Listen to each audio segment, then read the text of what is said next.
사실 이제 열왕기상을 보다 보면 이제 그 아합, 이세벨, 사실 엘리야, 뭐 엘리야가 더 뭐 어쨌든 우리에게 익숙하고 또 위대한 선지자이고 또 병거 타고 하늘에 올라간 놀라운 선지자, 그렇죠.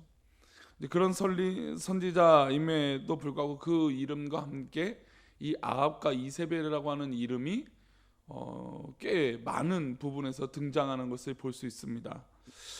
이 아합과 이세벨을 통해서 하나님은 무엇을 말씀하고 싶으실까요? 악인이 이렇게 성경에 많이 기록되어 또 말씀하시는 이유가 뭘까요? 물론 이 이후에 이 왕들에 대해서는 사실 굉장히 간략하게 나와 있는 부분들이 많습니다. 역대 이스라엘 왕, 이 솔로몬 이후의 왕들의 이름들을 기록하고 역사를 기록하면서 그들의 실록을 기록하여 있는 모습을 보면 그렇게 뭐 자세하게 기록되어 있지는 않습니다.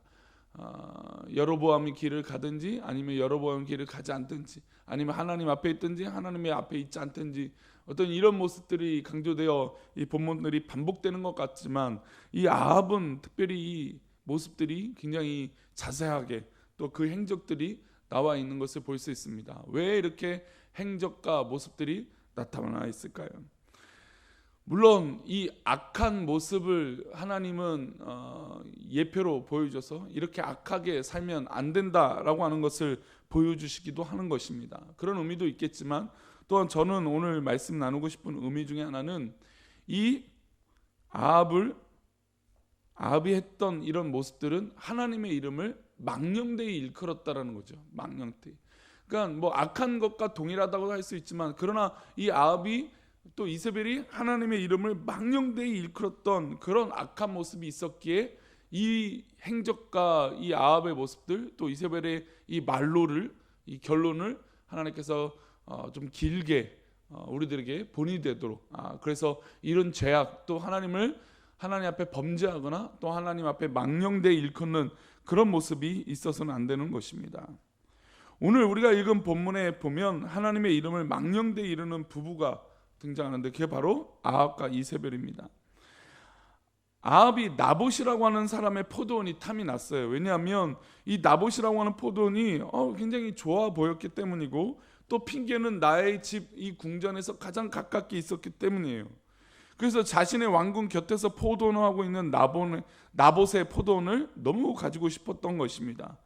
아합은 왕으로 많은 토지와 가손을 가지고 있었음에도 불구하고 더 많은 것들을 가지고 싶어 했고 또 나봇의 좋은 땅을 가지고 싶어 했다는 것입니다.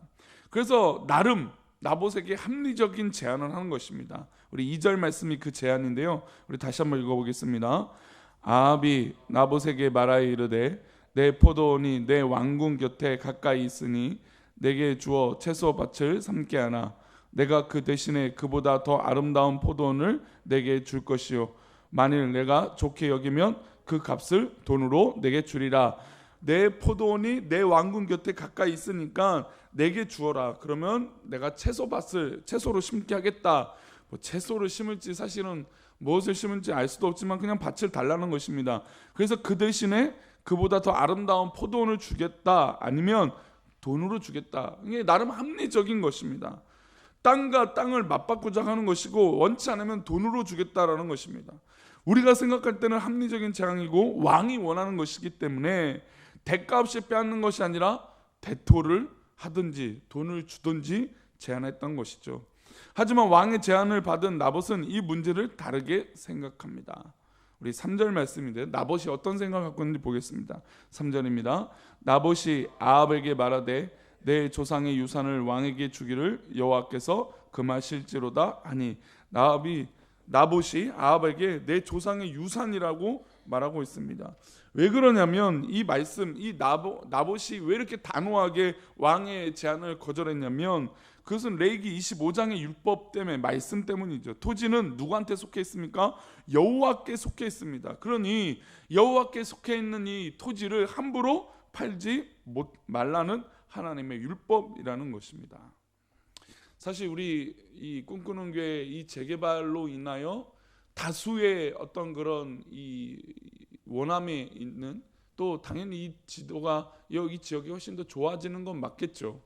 그럼에도 불구하고 이런 부분이 있기 때문에 성물, 성지라고 얘기를 하는 것입니다. 즉 하나님의 땅이라는 것이죠.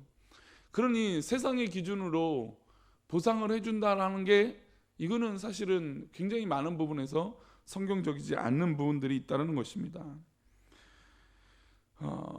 이 아합도 악하지만 아합이 이 나봇에게 제안했던 건 포도원은 포도원으로 보상해 주겠다는 겁니다. 그러니까 대토라고 하는 것이 땅만 주고 포도원 가서 다른 데 가서 포도나무를 심으라는 게 아니라 포도나무를 심었던 땅이니까 포도나무를 그대로 심겨 있는 땅을 주겠다는 것이죠. 이게 하나님의 어떤 이 보상 방법이고, 또 뭐 보상 방법 아니죠. 하나님의 보상 방법이라기보다는 하나님은 땅을 팔지 함부로 하지 말라는 게 하나님의 율법이니까요. 하나님께 속해 있는 땅이니까요. 더욱더 이것이 중요한 것이죠. 교회의 땅은 하나님의 땅인 줄 믿습니다. 물론 우리가 성도의 땅이다라고 얘기를 하지만 성도의 땅이라는 건 결국 하나님의 땅이라는 것을 이야기하고 있는 것이죠. 하나님의 소유인 토지를 각 지파별로 분배해 주셨고 조상 때부터 그 땅에서 농사짓고 살아왔습니다. 그래서 토지는 자신의 유익을 위해서 임의로 팔거나 하는 것이 아니라 팔 수 없도록 하나님은 율법으로 말씀해 두신 것이죠. 그러나 아합 당시에 하나님의 율법이 어떻게 됐겠습니까? 다 무너져 버린 것이죠. 다 무너져 버리니까 왕이 마음대로 땅을 이래라 저래라 얘기하고 있는 것입니다. 그러나 나봇은 하나님의 말씀, 이 레위기 25장의 말씀을 붙들고 있었다는 것입니다. 왕이 아무리 저렇게 이야기해도 하나님께서 정하신 율법을 나봇은 어길 수 없다라고 얘기하고 있는 것입니다. 왕도 율법을 잘 아는지라 더 이상 말하지 못하고 마음에 병이 들었습니다. 정말 아합은 이 나봇의 포도원을 갖고 싶었던 것이에요. 그런데 아합의 아내, 악한 아내 누구였습니까? 이세벨이었습니다. 이세벨에게는 이 율법 따위는 아무것도 문제가 되지 않았습니다. 오히려 그렇게 앓고 있는 왕이 아합 왕 남편이 이상해 보였던 것이죠. 그리고 자신에게 맡겨달라고 얘기합니다. 불량배 2명을 세워놓고 그 동네 유력한 사람들을 모읍니다. 불량배 2명에게 거짓 증언을 하게 됩니다. 나봇이 하나님과 왕을 함부로 모독했다라고 하는 거짓 소문을 내요. 이게 마치 익숙한 느낌이죠, 그죠? 네. 이 이세벨은 이런 악한 모습으로 이 땅에 대해서, 이 나봇의 땅에서 하나님께서 소유하라고 하시는 이 땅에 대해서 거짓 증언을 이세벨은 하게 되고 그 땅을 강탈하려고 애렸습니다. 게다가 하나님의 이름을 함부로 모독했다면 돌에 맞아 죽을 일입니다. 우리 10절 말씀인데요, 10절 말씀 읽어보겠습니다. 10절입니다. 불량자 2사람을 그의 앞에 마주 앉히고 그에게 대하여 증거하기를 내가 하나님과 왕을 저주하였다 하게 하고 곧 그를 끌고 나가서 돌로 쳐 죽이라 하였더라. 지금 이 불량배와 이세벨은 어떤 말하냐, 하나님과 왕을 저주하였다, 나봇 저 사람이 왕을 모독했다, 하나님을 모독했다라고 하는 거짓말을 소문을 내버린 것입니다. 그리고 당연히 하나님을 모독했으니 망령되이 일컬었으니 어떻게 됩니까? 나봇을 돌로 쳐 죽여도 된다, 합리적인 이야기로 소문을 내버립니다. 이것이 얼마나 무서운지도 이세벨은 스스로 알지 못하는 것이죠. 이세벨의 흉계대로 나봇은 하나님의 말씀을 붙들고 지키다가 진짜 생명을 잃었습니다. 우리 13절인데요, 읽어보겠습니다. 때에 불량자 2사람이 들어와 그의 앞에 앉고 백성 앞에서 나봇에게 대하여 증언을 하여 이르기를 나봇이 하나님과 왕을 저주하였다 하매 무리가 그를 성읍 밖으로 끌고 나가서 돌로 쳐 죽이고, 자 보시면 불량자 2사람이 들어와서 나봇을 살해하게 되는 것입니다. 아합과 이세벨은 하나님의 이름을 망령되이 부르는 악한 사람들이었습니다. 여호와 이름을 망령되이 부르는 것이 이런 것입니다. 그러니 세상 사람들이 하나님의 이름을 망령되이 일컫는 것이 얼마나 무서운 건지 모른다는 것이죠. 심지어 자기가 옳다라고 하는 뜻으로 성경의 말씀을 끼워다가 당신은, 교회는 이웃을 사랑해야 됩니다 라고 하는 말로 자기 합리화해놓고 이야기하는 것이죠. 그것이 얼마나 하나님의 말씀을 자기 뜻대로 함부로 하는 이 엄청난 일임에도 불구하고 알지 못할 때가 있다라는 것입니다. 더욱이 믿음의 사람도 마찬가지입니다. 믿음의 사람도 합리적이다라고 내가 옳다라고 하는 말을 할 때 마치 그것이 하나님의 뜻인 양 성경 말씀으로 빗대어서 정죄할 때도 있다라는 것이죠. 이것은 결국 하나님을 망령되이 일컫는 것입니다. 자기의 뜻이 옳다라고 하는 것을 위해서 하나님의 말씀을 끼워 맞추는 아주 악한 것이죠. 하나님을 망령되이 일컫는 것입니다. 자기 임의대로 유익대로 하나님 이름을 함부로 갖다 붙이는 것이 하나님의 이름을 망령되게 일컫는 아주 악한 행위인 것입니다. 우리가 혹시나 우리의 유익을 이어서 하나님의 이름을 이용해서는 안 되는 것입니다. 혹시나 우리의 유익을, 우리 또 교회도 마찬가지죠. 우리 이 재개발 가운데 우리 교회도 우리 교회의 유익을 위해서 하나님의 이름을 이것저것 갖다 붙여서도 안 될 것입니다. 더욱이 하나님의 말씀이 무너진 이 시대에 하나님 말씀 함부로 한다, 이 고귀한 가치를 무시한다, 이것은 더욱더 우리가 고민해야 될 문제인 줄 믿습니다. 하나님의 말씀을 붙들고 죽어갔던 나봇은 하나님의 말씀을 지키다가 어떻게 됐습니까? 순교한 것입니다. 사람들은 아무도 이 나봇의 말에 신경 쓰지 않았습니다. 생각도 하지 않았습니다.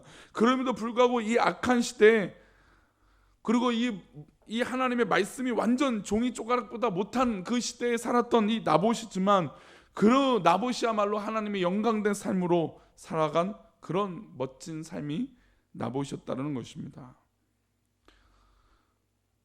반면 이런 순교, 아름다운 죽음을 맞이한 나봇의 반면에 아합과 이세벨은 하나님께서 어떻게 할까요? 가만두시지 않죠. 말씀을 경시하고 말씀을 무시하고 하나님을 망령되이 길었던 이 사람들, 심지어 하나님의 말씀을 붙들고 살았던 이 나봇을 죽인 그들에게 하나님은 물으셨습니다. 19절인데요.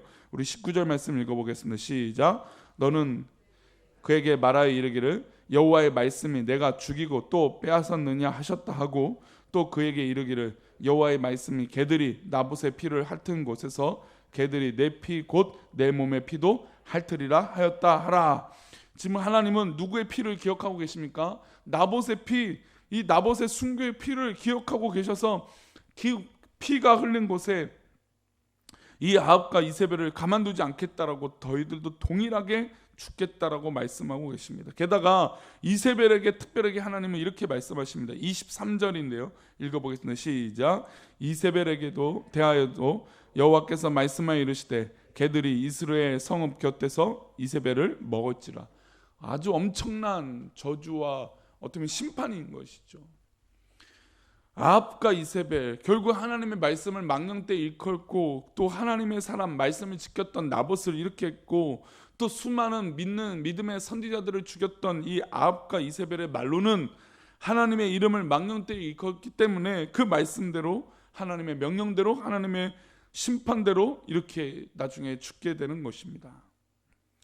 그래서 사실은 하나님의 말씀을 붙들고 있는 우리들은 얼마나 큰 사명이 있는 것인지 모르겠습니다. 우리가 이 귀한 사명 감당하고 이 사명 붙들고 나아갈 때 하나님의 이름은 존귀하게 빛이 날 줄 믿습니다. 반대로 우리가 하나님의 이름을 혹시나 망령되이 잃거나 또 하나님을 지키지 않는 모습이 있다면 오늘 이 아침 기도의 기도함으로 우리가 하나님 말씀을 붙들게 해 주옵소서. 그 말씀 순수하게 지키고 그 말씀 순수하게 따르는 우리들이 되게 달라고 기도하겠습니다. 그러면 하나님께서 우리 기도를 들으시고 축복하여 주시며 하나님께서 나봇을 기뻐하셨던 것처럼 우리의 삶도 하나님께서 우리 꿈꾸는 게도 기뻐하여 줄 줄 믿습니다. 우리 맥체인 성경 읽기표에 우리 데살로니가 전서 4장의 말씀을 보겠습니다.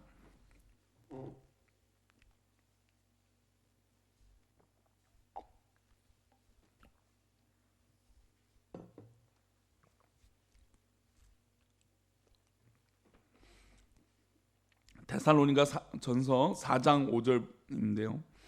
믿음의 사람들과 이방인, 즉 하나님을 모르는 사람은 달라요. 뭐 틀리다라고 얘기도 해도 될 정도로 다른 것이죠. 그래서 우리는 이방인의 삶을 살아가서는 될까요? 안 될까요? 안 되겠죠. 자, 우리 5절 말씀 읽어봅니다. 시작. 하나님을 모르는 이방인과 같이 세욕을 따르지 말고. 우리는 이방인의 생각과 이방인의 욕심처럼 우리는 그런 세욕을 따라서 사는 사람이 아니라는 것입니다. 왜 그럴까요? 6절 말씀입니다. 6절 말씀, 7절 말씀, 우리 6절, 7절, 2절 말씀 있습니다. 시작. 이 일의 분수를 넘어서 형제를 해하지 말라.